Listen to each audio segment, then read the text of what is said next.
Hi అండి, అందరికీ నమస్కారం. ఈ వీడియోలో మనం చూస్తున్నటువంటిది ద్రాక్షారామ క్షేత్రంలో వెలిసి ఉన్నటువంటి స్వామివారి దేవాలయాన్ని. మనకున్నటువంటి పంచారామాలలో ద్రాక్షారామం మూడవ క్షేత్రం అండి. ముందుగా ఈ యొక్క పంచారామాలు ఎలా వెలిసాయో తెలుసుకుందామండి. పూర్వము తారకాసురుడు అనేటువంటి రాక్షసుడు పరమేశ్వరుడు గురించి తపస్సు ఆచరించి పరమేశ్వరుడి దగ్గర నుండి ఆత్మలింగాన్ని వరంగా పొందుతాడు. ఆ వర గర్వంతో అతను అందరినీ కూడా హింసించడం మొదలు పెడుతూ ఉంటాడు. దానిని చూచి ఈ యొక్క శ్రీ మహావిష్ణువుడు వేడుకుంటారండి. అందరూ కూడా ఈ యొక్క తారకాసురుని సంహరించమని చెప్పి అతని హింసలకు మేము ఓర్చుకోలేము అని ఆ విధంగా వేడుకున్నప్పుడు ఈ యొక్క శ్రీ మహావిష్ణువు కుమారస్వామి వారిని ఈ యొక్క సేనా సమేతంగా కూడా తారకాసురుడి పైన యుద్ధానికి పంపించినప్పుడు ఆ తారకాసురుడు మెడలో ఈ యొక్క ఆత్మలింగాన్ని ధరించి ఉంటాడు. యుద్ధము చేస్తున్నటువంటి సమయంలో కుమారస్వామి వారు ఆ యొక్క తారకాసురుని సంహరించినప్పుడు అతని మెడలో ఉన్నటువంటి ఆత్మలింగం 5 భాగాలుగా విడిపోయి మన ఆంధ్ర ప్రాంతంలో ఉన్నటువంటి 5 ప్రాంతాల్లో పడుతుందండి. శ్రీ మహావిష్ణువు ముందుగానే చెప్పి ఉంటాడండి, ఈ యొక్క పరమేశ్వరుడి ఆత్మలింగం ఎక్కడైతే పడుతుందో అక్కడ వెంటనే కూడా ప్రతిష్ఠ చేసి మీరు దేవాలయాన్ని నిర్మించండి అని చెప్తాడు. ఆ విధంగా మొట్టమొదటగా అమరావతిలో ఉన్నటువంటి ఈ యొక్క అమరలింగేశ్వర స్వామి వారిని ఇంద్రుడు ప్రతిష్ఠ చేస్తారండి. తర్వాత రెండవ క్షేత్రమైనటువంటి భీమవరంలో ఈ యొక్క సోమేశ్వర జనార్దన స్వామి వారిని చంద్రుడు ప్రతిష్ఠ చేస్తారు. తర్వాత పాలకొల్లులో ఉన్నటువంటి క్షీరారామలింగేశ్వర స్వామి వారిని సాక్షాత్తు శ్రీ మహావిష్ణువు ప్రతిష్ఠ చేస్తాడు. నాలుగవ క్షేత్రమైనటువంటి ద్రాక్షారామంలో ఉన్నటువంటి ఆత్మలింగానికి సూర్య భగవానుడు ప్రతిష్ఠ చేస్తాడు. ఆ విధంగా సూర్య భగవానుడు ప్రతిష్ఠ చేసిన కారణం చేత ఈ యొక్క దేవాలయంలో మనకు ఎన్నో అద్భుతాలు మనకు గోచరిస్తూ ఉంటాయండి. పురాణాల ప్రకారంగా ఈ యొక్క ఆలయ నిర్మాణ విశిష్టత, అలాగే ఇక్కడ చూస్తున్నటువంటి మనము వాయులింగం అండి ఇది. ఈ వాయులింగాన్ని అందరూ కూడా స్వయంగా అభిషేకం చేసుకోవచ్చు. దేవాలయ ప్రాంగణంలోని ఒక ఒక్కనుంటుంది. ఇప్పుడు చూపించినటువంటి చిన్న దేవాలయం వీరభద్రస్వామి వారిది, క్షేత్రపాలకుడు ఆయన. అక్కడే ఇక్కడ ద్రాక్షారామ క్షేత్రంలో అమ్మవారి శక్తిపీఠం కూడా ఉందండి. అమ్మవారు మాణిక్యాంబాదేవిగా ఇక్కడ వెలిసి ఉన్నారు. దేవాలయ ప్రాంగణం అండి.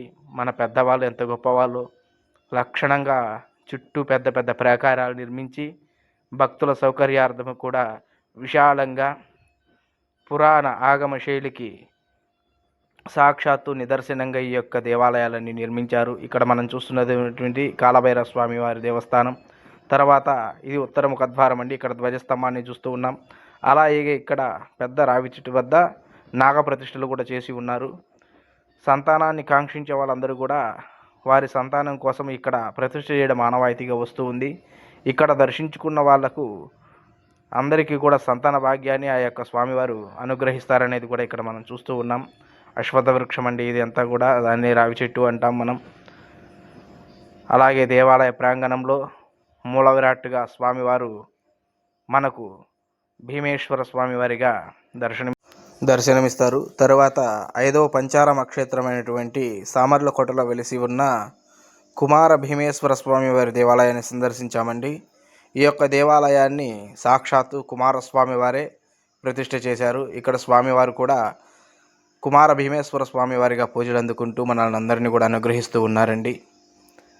ఈ యొక్క దేవాలయ ప్రాంగణం కూడా ఆ యొక్క ప్రాంతాన్ని పరిపాలించినటువంటి చాళుక్య భీముడు నిర్మించారు అని స్థల పురాణము. ఈ యొక్క దేవాలయాలన్నీ కూడా ఆ యొక్క చాళుక్య భీముడు ఎంతగానో అభివృద్ధి చేసి మనందరికీ కూడా ఈరోజు దర్శన భాగ్యాన్ని కలిగిస్తూ ఉన్నారు.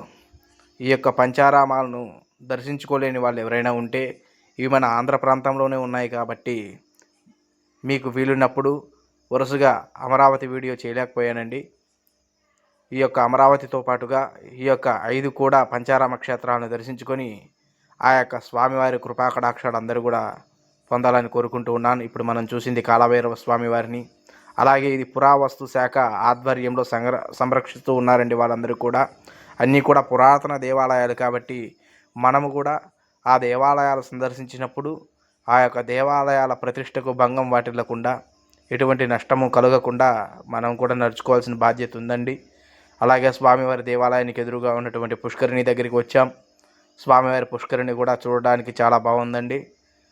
బాగా విశాలంగా ఆ యొక్క కాలాన్ని బట్టి వారు చాలా లక్షణంగా ఈ యొక్క పుష్కరిణిని అభివృద్ధి చేశారండి.